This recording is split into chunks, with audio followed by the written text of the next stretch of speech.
Oh, anong pizza na? Tatlong araw, INC, oh, INC.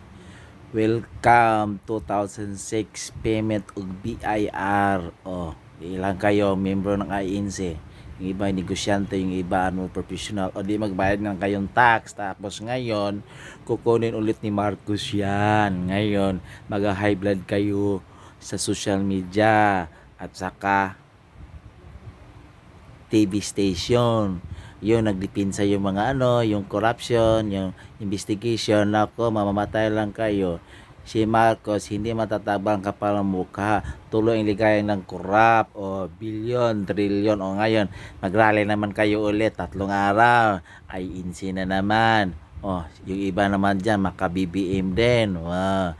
E di kung kinilampag ba ninyo yung Malacanang, tapos na ngayong araw na to, anong pizza na, ay di papasok yung bagong Pangulo, eh di wala nang investigasyon. Ang ano na, managot na sila Marcos, Romualdez at mga congressman at ibang opisyal. O ngayon, ano mangyari?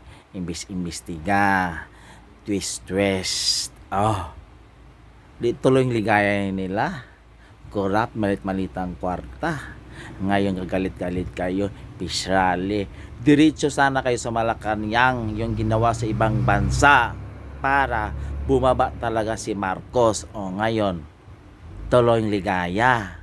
May mga nagdipinsa ni Marcos. O, na, hindi, welcome BIR. Malaki ng tax. Bayad kayo ng tax, ha. Huwag yung kalimutan kasi ibigay natin kay Marcos, politika, o mga opisyal, mga congressman, senador, tuloy kayo mag-corrupt para mayaman kayo bulsa.